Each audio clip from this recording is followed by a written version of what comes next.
जब मैं ग्रेजुएशन कर रहा था, बीए फर्स्ट ईयर में था, जी। तब से मैंने श्रीमद् भागवत कथा प्रारंभ कर दी। अच्छा। और ये 99 की बात है। अच्छा। हाँ। तो उसके बाद में ये हमने कथा प्रारंभ करने के बाद में लगातार हमारी यात्रा भागवत पर चलती रही। गुड। और साथ साथ एजुकेशन भी चलता रहा। बहुत अच्छा। और मैं यहाँ पर सन 2001 के आसपास यहाँ एक भागवत के सिलसिले में एक यज्ञ में आया हुआ था। सेक्टर 9 में। रोहिणी, ये पीतमपुरा में। अच्छा अच्छा। तो फिर यहाँ पर ये ट्रस्ट बना हुआ था 94 से। अच्छा जी। और उसके बाद में मेरे कुछ संपर्क में यहाँ के ट्रस्टीगण आए। जी उन्होंने कहा, महाराज ऐसे ऐसे हम एक मंदिर के लिए जमीन का प्रयास कर रहे हैं, जी तो आप साथ जुड़ जाएं तो अच्छा रहेगा। जी जी तो फिर मैं साथ जुड़ गया उनके। जी। और मुझे उन्होंने यहाँ का ट्रस्टी बना दिया। अच्छा। ट्रस्टी बनने के साथ साथ मेरी कुछ शर्तें थी, जी। क्योंकि मैं एक स्वतंत्र लाइफ जीना चाहता था बचपन से ही, और बंधना नहीं चाहता था कहीं भी। अच्छा। तो उस समय मैंने ये शर्त रखी, एक तो मैं किसी के बंधन में नहीं रहूंगा, अच्छा। एक किसी के नीचे काम नहीं करूंगा, अच्छा। और अगर मैं करूंगा अपनी मर्जी से करूंगा। लेकिन हाँ, इतनी मेरी जरूर है, ये मेरी इच्छा भी रहेगी और ये वचन भी रहेगा कि कोई गलत नहीं होगा। अच्छा। तो उन्होंने ये सारी शर्तें स्वीकार करी। बहुत बढ़िया।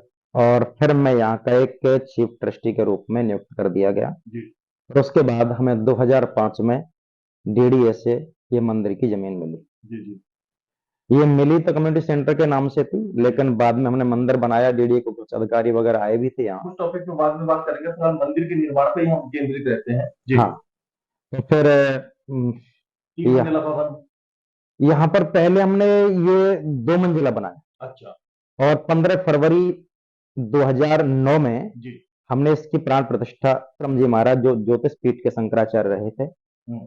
उनके ही कर कमलों के द्वारा हमने मंदिर की ओपनिंग करी। बहुत बढ़िया। और फिर उसके बाद में अप्रैल के महीने में ही ये ऊपर जो प्रथम तल का भी हमने जी उद्घाटन किया है, जिसमें श्री खाटू श्याम जी का भी है जी और साईं बाबा की भी मूर्ति लगाई हुई है। जी जी।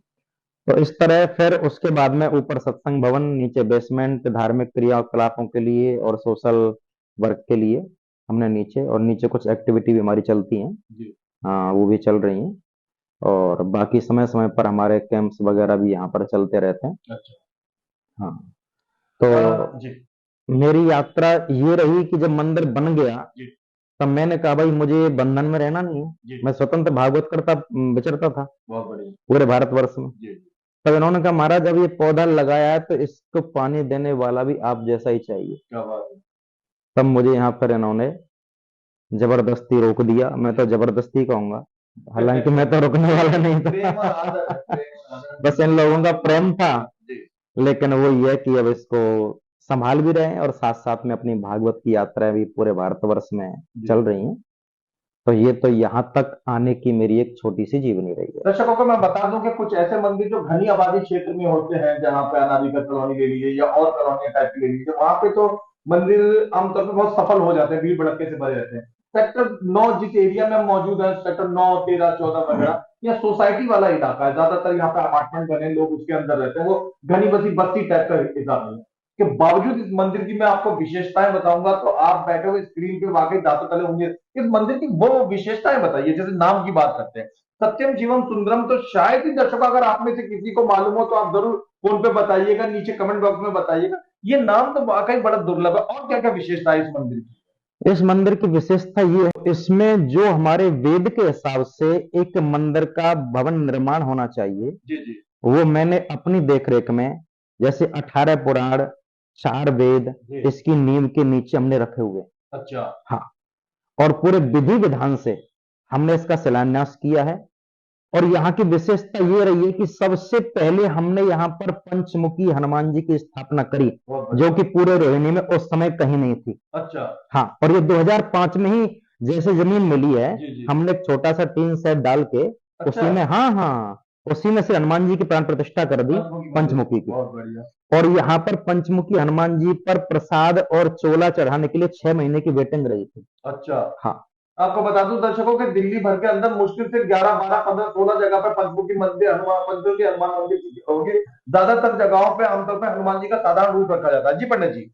तो उसके बाद में जैसे हनुमान जी आए यहाँ, जी यहाँ पर पूरे भवन का निर्माण होता चला गया। बहुत बढ़िया। और जिस समय हमने ये मंदिर का काम प्रारंभ किया, जी जी। हमारे बैंक अकाउंट में 1 लाख रुपए भी नहीं था। अरे और ये, अच्छा, हाँ, और इसमें लगभग सेक्टर 9 जैसे इलाके में लेकिन बिल्डिंग खड़ी कर दी। लेकिन हमने प्रभु के आश्रय जी, और ये 3.5 करोड़ रुपया इसमें लगा दिया, क्या बात है, और काम आज तक नहीं रुका, चलते ही जा रहा है चलते ही काम। जा रहा है। हाँ। और जब हमने इसकी 2009 में प्राण प्रतिष्ठा करी, जी और जब श्री राम जी को यहाँ विराजमान कर दिया, जी जी। और ये राम दरबार जो है पूरी दिल्ली में शायद कहीं नहीं मिलेगा आपको। अच्छा, यहाँ पर क्या राम विशेषता है राम दरबार की, यहाँ के इस मंदिर की? राम दरबार तो कई जगह पे लगा हुआ है। राम दरबार की विशेषता मुख्य रूप से ये है कि हमने जहां भी राम जी की, आपने जहां पर विग्रह देखे होंगे, प्रतिमा स्थापित देखी होगी। हाँ, तो वहां पर क्या है ना, राम सीता और लक्ष्मण जी और हनुमान जी, जी जी वो क्या है, वनवासी रूप है। जी जी जी। अब एक बात बताओ, कोई प्रभु से, अगर आपके घर में कोई कैलेंडर भी लगा हुआ है, अगर आप कोई टीवी पे ऐड भी देख रहे हैं, तो भी आमतौर पर पारंपरिक रूप से ये कह रहे हैं कि राम सीता लक्ष्मण जी और हनुमान जी, यहाँ इन्होंने एक अनूठा प्रयोग किया। जी यहाँ पर हमने अनूठा प्रयोग एक नहीं किया, कई किए हैं। जी जी जैसे राम दरबार की बात आई, जी जी तो लोगों ने कहा कि यहाँ पर राम सीता हनुमान जी, मैंने कहा बिल्कुल नहीं चलेगा, जी जी वो तो स्वयं वन में है, जी। वो दूसरों की समस्या कहाँ सुनेंगे, हैं? जी यहाँ तो राजा राम होना चाहिए ना। बहुत जो राम राजा रूप में होंगे, जी तो वो तो प्रजा का भला तभी होगा। बिल्कुल सही।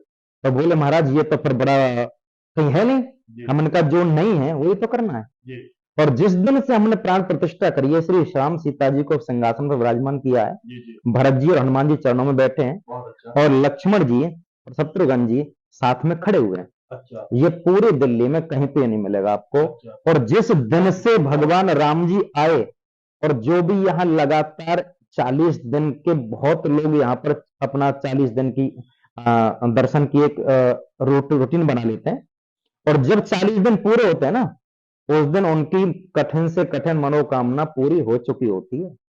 अच्छा पंडित जी, एक बात की और तारीफ करूंगा। मेरा जाना ज्यादातर अनाधिकृत कॉलोनियों में होता है, तो वहां मंदिर थोड़ा सा मेल जोल करके बड़ा बनाया जाता है। या मैं ये कहूंगा कि वाकई अंदर भव्य हॉल देखो, बड़ा सुंदर सा मार्बल लगा रखा, चारों तरफ वाइट, मतलब भव्यता और उज्ज्वलता देखने योग्य है। ये विचार कैसे आया इतना सुंदर प्रांगण बनाने का? देखो, अगर हम आमतौर पर मंदिर बनाते हैं, जी। तो वहां पर जैसी श्रद्धा है, जैसा भाव है, जैसा लोगों का, दीवारें छोड़ देते हैं। हाँ, जैसा लोगों का भाव रहा। लेकिन हमने यहाँ मंदिर नहीं बनाया है, जी। यहाँ भगवान राम जी का राज दरबार है। क्या बात। तो जहां पर राजा विराजमान होगा, तो वहां पर स्पेशल व्यवस्था करनी पड़ेगी, भव्यता तो उतारनी पड़ेगी। करनी पड़ेगी। जी। तो उसी हिसाब से फिर हमने इसको रखा है। साईं दरबार का मन में विचार कैसे आया? साईं दरबार के कुछ डिवोटी थे जो हमारे संपर्क में आए, अच्छा। उन्होंने कहा महाराज साईं दरबार भी हमें स्थापना, ट्रस्टीगण थे? ट्रस्टीगण भी थे उसमें से कुछ, अच्छा। और कुछ भक्त लोगों ने भी कुछ सहयोग काफी किया। जी तो हमने इस वजह से फिर साईं बाबा की स्थापना भी 2009 में 27 अप्रैल को कर दी। जी जी। आमतौर पर हमारे भारत में क्या होता है, उत्तर भारत की मैं खासकर बात करूंगा, कि मंदिर बना दिया जाता है पूजा पाठ के लिए, बल्कि इन्होंने इस मंदिर को सिर्फ पूजा पाठ के योग्य के लिए अलावा नहीं, लोगों के जन कल्याण के लिए भी दरवाजा इसका खोला। नीचे की तरफ एक फिजियोथेरेपी सेंटर स्थापित करा। जो लोग दुखियारे हैं, दर्द है, परेशान है, हाथ की हड्डी में दर्द है, पीठ की हड्डी में दर्द है, और वो सर्वाइकल या इसी से जुड़े हुए रोग है, गर्दन में, फलाने में, चौथे दिनों में, उनके दुख दर्द, उनकी तकलीफें दूर करने के लिए नीचे एक फिजियोथेरेपी वैज्ञानिक सेंटर स्थापित करा गया है, जिनमें स्त्री, पुरुष, महिलाएं, बच्चे कोई भी आके अपना जो है ना चिकित्सा का लाभ भी ले सकते हैं। मंदिर में डॉक्टरी इलाज, ये आइडिया कैसे आया भारद्वाज जी? भाई जहाँ राजा दरबार है, वहां पर तो वैद्य भी रहना जरूरी है ना। जी जी तो हमने उसी हिसाब से, यार राजा है, जी राम जी राजा के रूप में विराजमान है, ये राज दरबार है। जी ये एक सिर्फ मंदिर नहीं है, राज दरबार है। जी जी और यहाँ पर आपने हनुमान जी की आप दर्शन करना, जी जी। बाकी जगह हनुमान जी एक पहाड़ उठाते हुए दर्शन आप करोगे, लेकिन यहाँ पर नहीं। यहाँ पर हनुमान जी विराजमान है सिर्फ आशीर्वाद देते हुए, क्योंकि वो तो राम जी के काज में व्यस्त हैं, वो हमारी कहाँ सुनेंगे। ये आइडिया हमने बांटी, मैंने भी कभी कभी, मैं इतनी किताबें पढ़ता हूँ धार्मिक धार्मिक हर प्रकार की, ऐसा मैंने भी वहां कभी। तो हमने तो संकट मोचन हनुमान जी को विराजमान किया हुआ है, आशीर्वाद देते हुए। जो भी आएगा और हनुमान जी की आराधना करेगा, निश्चित उसकी बात हनुमान जी महाराज सुनेंगे। तो हमने एक एक प्रतिमा को, भगवान को वही स्थापित किया हुआ है जो हमें चाहिए। जी जी। और इसीलिए इस मंदिर की भव्यता है, यहाँ पर आने वाला हर व्यक्ति यहाँ पर आने वाला हर व्यक्ति जिसकी कठिन से कठिन मनोकामना और कुछ ही दिनों में पूरी हो जाती है। और यहाँ पर ये विशेषता मंदिर की ऐसी है, यहाँ अपितु रोहिणी से ही नहीं, पूरी ऑल दिल्ली से लोग यहाँ आते हैं। अच्छा, हाँ, मतलब ये मंदिर सिर्फ सेक्टर 9 के श्रद्धालुओं पे निर्भर नहीं है, नहीं ऑल नहीं ओवर नहीं, दिल्ली के लोग ऑल भी। ओवर दिल्ली से आते हैं अच्छा यहाँ पर अच्छा। दर्शन करने के लिए। जी जी। जिनको पता चलता है, एक तो पूरी दिल्ली में शायद हमें 4 स्टोरी में चला हुआ है, अच्छा, नीचे बेसमेंट नीचे बनाया हुआ है, बेसमेंट जिसमें फिजियोथेरेपी चलता है, फिजियोथेरेपी हो गया, सेकंड और और फर्स्ट पे, ग्राउंड पे अपना पूरा राम दरबार और सारे देवताओं की विराजमान है। और फिर उसके फिर ऊपर। उसके ऊपर साईं बाबा और खाटू श्याम जी हैं। अच्छा फिर उसके ऊपर एक सत्संग भवन बनाया हुआ हमने, अच्छा अच्छा। जैसे कि कोई संत महात्मा आते हैं जी जी। तो उनके लिए भी ठहरने की उत्तम व्यवस्था है। अच्छा, और अपना कोई पूजा पाठ के लिए किराए पे भी दिया जाता है सत्संग भवन। सत्संग भवन है, वो सिर्फ सत्संग के लिए ही। अच्छा हाँ, अच्छा उसमें कोई दूसरी एक्टिविटी नहीं, क्योंकि दूसरी एक्टिविटी के लिए हमारा बेसमेंट है। अच्छा अच्छा। हाँ मतलब अगर कोई शादी ब्याह, बच्चे का जन्मदिन टाइप का कोई कार्यक्रम या रिटायरमेंट पार्टी वगैरह करना चाहे तो नीचे का बेसमेंट हॉल आप किराए हाँ, पे। उसमें शादी का कोई कार्यक्रम नहीं होगा, अच्छा अच्छा। क्योंकि हमने सारी धार्मिक चीज कार्यक्रमों के सिर्फ लिए धार्मिक कार्यक्रम, क्योंकि शादी के या फिर उसमें, मेडिकल कैंप हाँ वगैरह। हाँ, धार्मिक सामाजिक क्रियाकलापों के लिए हमारा पूरा बेसमेंट समर्पित अच्छा है। शादी के लिए इसलिए नहीं देते क्योंकि शादी में कई बार खान पान ठीक नहीं हो पाता है, अच्छा, बिल्कुल ठीक करा है, तो मेरे इस को वजह से समझ हमारे गया, मंदिर सही में, करा है। हाँ, क्योंकि यहाँ पर क्या है, हमारे मंदिर में दोनों टाइम भगवान का भोग लगता है, जैसा हम ग्रहण करते हैं ना भोजन, बहुत जी वो जी। स्वयं दोनों टाइम लगता है। बहुत अच्छा, यहाँ अति पर उत्तम, अति सुंदर। नहीं तो आपको, आपने देखा होगा 2 लड्डू भगवान के सामने रख के और बात खत्म। जी जी। ले, दर्शकों, मैं एक बात ईमानदारी से बता दूं, पंडित जी भी बहुत जगह घूमे हुए हैं, मैं भी बहुत जगह घूमा हुआ, लेकिन मंदिर जिसके अंदर हम मौजूद है रोहिणी सेक्टर 9 के सत्यम शिवम मंदिर में, बहुत भव्यता से बना है, बहुत सुंदर बना। और सबसे बड़ी बात यह है कि सफाई की बड़ी अच्छी व्यवस्था है। आमतौर पे आपके मेरे जैसे अंदर कोई श्रद्धालु, कोई जागरूक गण इस बात को महसूस करते हैं कि जी मंदिर तो सुंदर बना रखा है, पर आमतौर पर सफाई की व्यवस्था नहीं है। मंदिर में कहीं मुझे एक जरा सा धूल का कण नजर नहीं आया, ऐसा लग रहा है जैसे हर घंटे के बाद कोई पोछा लगाता रहता हो। चारों तरफ बाहर भी मैंने देखा 2 कूड़ेदान रखा हुआ है, बड़े बड़े ड्रम, ये भी नहीं कि छोटे, वो आधा आधा किलो के रखते हैं, 2 बड़े बड़े ड्रम रखते हैं कूड़े के लिए में। मंदिर के बाहर वाला हिस्सा जो तो आमतौर पर राहगीरों के लिए होता है, वहां भी कूड़े के लिए है। एक मंदिर को अच्छा बनाने के लिए, सुसज्जित बनाने,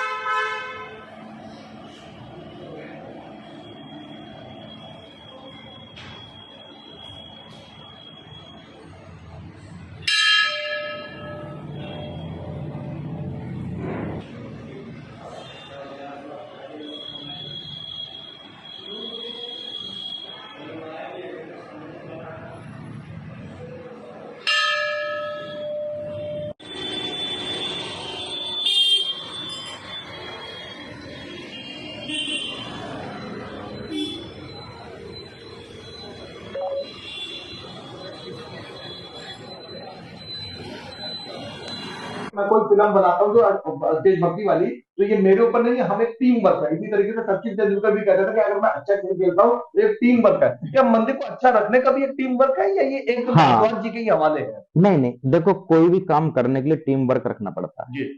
और हमारे यहाँ पर 10 से 12 आदमियों का स्टाफ है। अच्छा अच्छा। हाँ, जो कि ये सब पुजारी जी हैं? जिसमें पुजारी भी हैं जी। और कुछ सेवादार भी हैं, अच्छा कुछ खाना बनाने वाले भी हैं, अच्छा। इलेक्ट्रीशियन है, जी जी स्वीपर है, जी ऐसे टोटल मिला के 10 से 12 आदमी का स्टाफ जी। हमारे यहाँ रहता है। तो ये जो मंदिर जगह जगह से हटता, उस समय हम थर्ड फ्लोर पर बैठे हुए, मैं कलश देख रहा हूँ, चौका सब बहुत साफ सुथरा होना चाहिए, नीचे ग्राउंड पे भी और जमीन पर वाला बाहर ग्रेड पे भी। तो मतलब इसके लिए मतलब सब लोगों की मिलीजुली व्यवस्था है कि मंदिर चमकता साफ सुथरा रहता है। बिल्कुल, ये सब मिलके करते हैं और सारे यहाँ पर सेवा भाव से ही रहते हैं। बहुत अच्छा। हाँ, हालांकि उनको खर्चा पानी दिया जाता है। जी जी जी। वैसे मंदिर का 1.5 लाख रुपए महीने का खर्चा है। अच्छा, हाँ, क्या बात है।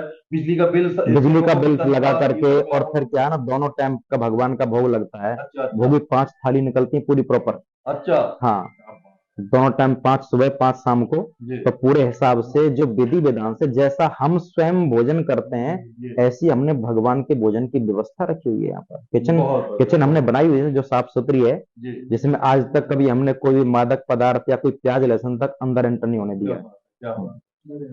बहुत अच्छा।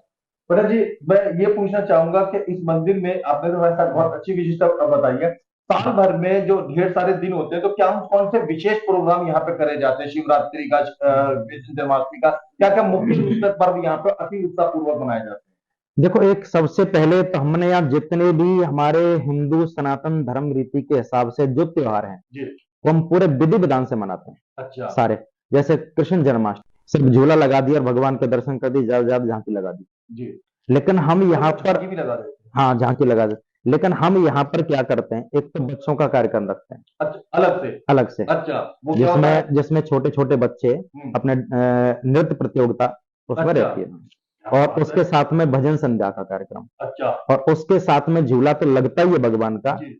और जो ठीक 12 बज जाते हैं, हाँ। 12 बजे से लेकर के 1 बजे तक का जो हमारा मुख्य कार्यक्रम होता है, हाँ। वो होता है महाअभिषेक का, अच्छा। जो पूरी दिल्ली में कहीं नहीं होता। अच्छा। या तो सिर्फ मथुरा जन्मभूमि पे होता है, जी। या फिर हमारे यहाँ सत्यम सोम सुंदरम मंदिर में होता अच्छा, है। हाँ ज्यादातर जगह मंदिरों में तो 10, साढ़े 10, 11 बजे तक निपटा दिया जाता हाँ, यहाँ तो 12 बजे, है। जी। उसके बाद 21 किलो दूध से महाअभिषेक होगा क्या बात है, क्या भगवान श्री बालकृष्ण का। बहुत अच्छा। और पूरे विधि विधान से अभिषेक, जिसमें हमारे वेद के 8 अध्यायों से, जी। और हमने उसका अभिषेक करते हैं। जी। जी। और उसके बाद में विधि पूर्वक पूजा अर्चना करने के बाद 1008 तुलसी दल से भगवान की पूजा की जाएगी। उसके बाद आरती होगी। तो 1 घंटे का जो हमारा कार्यक्रम होता है ना, 12 से 1 का जन्माष्टमी वाले दिन, उसको देखने के लिए लोग दूर दूर से आते हैं, बहुत अच्छा, बहुत अच्छा। क्योंकि वो कहीं नहीं होता है। कृष्ण जन्माष्टमी के अलावा? तो जैसे रामनवमी है, जी। उस दिन भी हम पूरे विशेष विधि विधान आयोजन से रखते हैं? विशेष आयोजन रखते हैं। भजन संध्या का हो गया, भंडारे का हो गया, जी। और अपना राम जी का विशेष तौर पर राम जी का अभिषेक और मुख्य आरती, जी। जो हमारी 51 जोत की आरती, जैसे आपने देखा हो ना गंगा जी की आरती होती जी। है, जी। जी। वही वाली आरती हमारे यहाँ पे विशालकाय हाँ आरती हाँ होती है। हाँ, वो विशाल आरती होती है हमारे यहाँ पे। जी। और उसके बाद में जैसे कि महाशिवरात्रि है, जी। महाशिवरात्रि पर पूरी रात भर जी। 4 पहर की पूजा हमारी, पूरे दिन तो सुबह से शाम तक लोग करते ही हैं। उसके अलावा रात की 4 प्रहर की पूजा हमारी मुख्य होती है, जिसमें हमारे गुड़गांव से, फरीदाबाद से, नोएडा से, दिल्ली से बहुत भक्त लोग आकर के उसमें पूजा शिवरात्रि के दिन चलती है। और जब ये श्रावण का महीना आता है, श्रावण के महीने में एक हमारी बहुत पिछले लगातार 10 वर्षों से जी। एक तो शिव महापुराण की कथा हम करते हैं। अच्छा, इसी मंदिर में? हाँ, अच्छा। और उसके साथ में शिव महापुराण की कथा के साथ साथ 1.25 लाख पार्थिव शिवलिंग का निर्माण किया जाता है। अच्छा। हाँ, 1.25 लाख, अच्छा। 1.25 लाख पार्थिव शिवलिंग, जी। मिट्टी के शिवलिंग 1.25 लाख बनाएंगे। अच्छा। उनकी पूजा अर्चना होगी। अच्छा। और कथा विराम होने के पश्चात हम उनको हरिद्वार गंगा जी में जाकर के विसर्जन क्या करेंगे। बात है, बहुत बढ़िया। ये तो मैंने भी सच में 1.25 लाख का तो मैंने भी सुना हाँ, ये हुआ 1.25 लाख हमारे यहाँ पिछले 10 वर्ष से हो रहा है। अच्छा, हाँ, बहुत। तो अगर आप भव्य कार्यक्रम देखने के इरादे में, अगर आप चाहते हैं कि पूजा अर्चना की किसी एक ऐसे मंदिर में जाने को मिले कि जहाँ की भव्यता, जहाँ की विशालता ही आपको प्रभावित करे, तो एक बार सेक्टर 9 के सत्यम शिवम मंदिर में जरूर आप दर्शन के लिए आए। जी पंडित जी। पंडित जी, जरूरतमंदों के लिए भंडारों का भी क्या मंदिर में कभी कभी आयोजन होता रहता है? क्या बताएं? कभी कभी नहीं, भंडारे तो हमारे यहाँ एवरी मंथ तो परमानेंट है ही है। बीच में भी हम कोई फंक्शन हुआ, जी। कोई कार्यक्रम हुआ, लगभग साल में हमारे 20 से 25 भंडारे महीने में होते एक भंडारा तो हैं। मंदिर की महीने में तरफ से एक हो ही तो जाता होता ही है। होता है। अच्छा। हाँ, और साथ में भी कोई जैसे उसमें फेस्टिवल आ गया या कोई तो दो मुख्य, तीन बार भी हो ही हाँ हाँ जाते हैं। हाँ, अच्छा। बिल्कुल हो जाता है यहाँ पर। अरे, ये तो मंदिर भंडारे वाले मंदिर के नाम से फेमस है। अच्छा। हाँ, यहाँ पर कोई भी रिक्शा वाला हो रिक्शे या वाले कोई को भी हो, देखा, जब पहली हाँ बार आए तो रिक्शे वाले यहीं से पानी वानी भरकर हाँ हाँ देते हुए यहीं हाँ, से, बल्कि। तो यहाँ सबके लिए पानी की व्यवस्था भी हमने, वाटर कूलर लगाया हुआ है, पूरी जी। प्योरीफायर पानी और करके हम पंडित जी, बहुत। आप इतने मशहूर उस रिक्शे हाँ वाले तक ने मुझे बताया कि अगर भारद्वाज जी से मिलने आए तो वो कथा करने के लिए गए, वो नहीं मिलेंगे। तो रिक्शे वाले, मैंने कहा तुम्हें कैसे पता, अंदर पुजारी हो? बोला नहीं जी, वो रिक्शा देख रहा हूँ, मैं तो रिक्शा चलाता हूँ, लेकिन मुझे मालूम है कि वो गए थे। बहुत जी जी बढ़िया। जी। अंतिम बातों की तरफ आते हैं। पंडित जी, आपने मंदिर के बारे में बताया। अब देरों हजारों लोग आपको देख रहे हैं, अगर आपकी विद्वानता का कोई लाभ ना उठा पाए, एक प्रोफेसर खूब पढ़ लिख जाए और कॉलेज में अगर बच्चों को ना पढ़ा पाए, तो उसकी पढ़ाई लिखाई बेकार है। एक डॉक्टर बहुत अच्छा डॉक्टर पढ़ लिख के काबिल बन जाए और इलाज सही से बहुत सारे मरीजों को ना करे, तो डॉक्टरी काबिलियत बेकार है। अपनी विद्वानता को विषय में बताते बताइए, आप किन किन चीजों में माहिर है और किन किन चीजों के लिए लोग आपकी सेवाएं ले रहे हैं? देखो, वैसे तो विशेष तौर पर मैंने श्रीमद् भागवत कथा से प्रारंभ किया है, जी। और साथ साथ में एक ज्योतिष मेरा सब्जेक्ट रहा। अच्छा, आप कहीं हाँ देखते हैं? हाँ। जी। और कर्म कांड जो है, जी। जो हमारी पूजा पाठ होती जी। है, जी। वो भी मैंने सब्जेक्ट स्टार्टिंग में साथ ही रखा था, जी जी। लेकिन यदि कुछ कोई ग्रह पूजन करवाना चाहे, अपने बच्चे का मुंडन इत्यादि वगैरह कुछ करना चाहे और कोई धार्मिक घर में कार्यक्रम करवाना चाहे तो आपको इनवाइट कर सकते हैं। मैं अब ये कुछ टाइम से, पिछले लगभग 8 वर्षों से जी। ये मैं समय नहीं मिल पा रहा है। तो आप अपने शिष्यों को प्रोवाइड कर रहे हाँ, हैं। मैं उनको अपने, जैसे हमारे यहाँ और भी स्टाफ रहता है, हमारे जी पुजारी हैं, हमारे शिष्यगण, जी। तो मैं उनको भेज देता हूँ। ठीक है। मेरे लिए तो सिर्फ ये कि भागवत की कथा है, जी शिव महापुराण है, राम कथा है, जी विष्णु पुराण है, ब्रह्म पुराण है, 18 पुराणों की कोई भी कथा हो, जी। मैं उसको करता हूँ।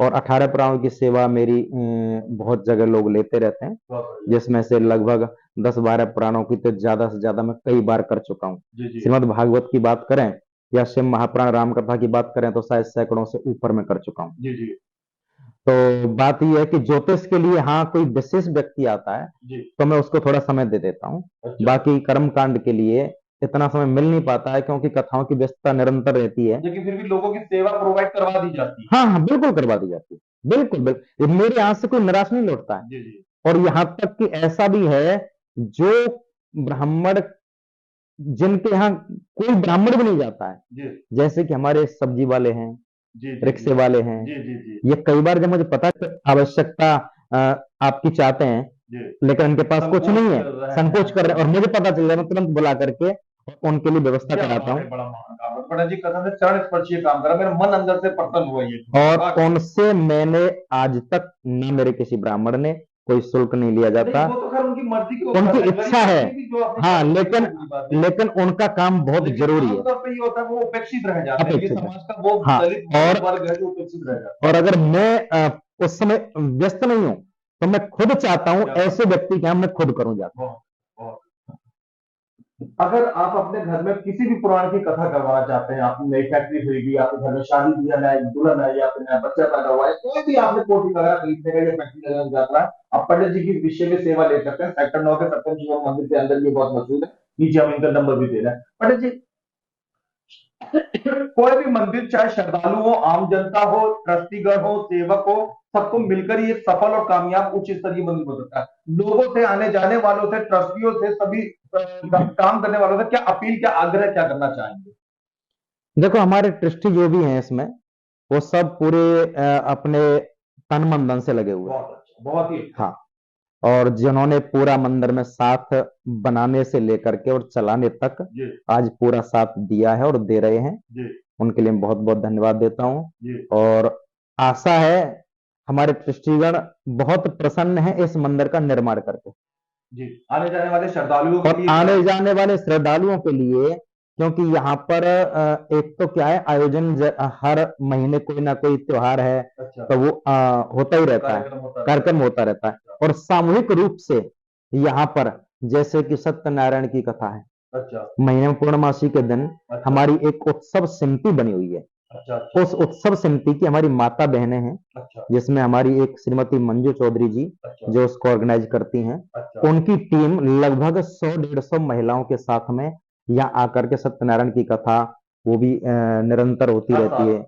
हर महीने। हर महीने। हाँ अच्छा, हाँ, हर और महीने वो 100-150 महिलाओं को ले आते हैं। हाँ, अरे बाप बिल्कुल रे, बिल्कुल, बहुत क्योंकि अच्छा, यहाँ पर ना सब इच्छा करते हैं कि हम वहां पर जाएं बहुत और अच्छा। हमें भी कोई जाने। क्या बात तो इस भाव से भी यहाँ विचार है, आगे कोई बड़े रूप में औषधालय या फिर गरीब कन्याओं का विवाह बड़े स्तर पर, है, बहुत जिसमें लगभग 100 से ज्यादा कन्याओं का विवाह हो, क्या ऐसी हमारी योजना है।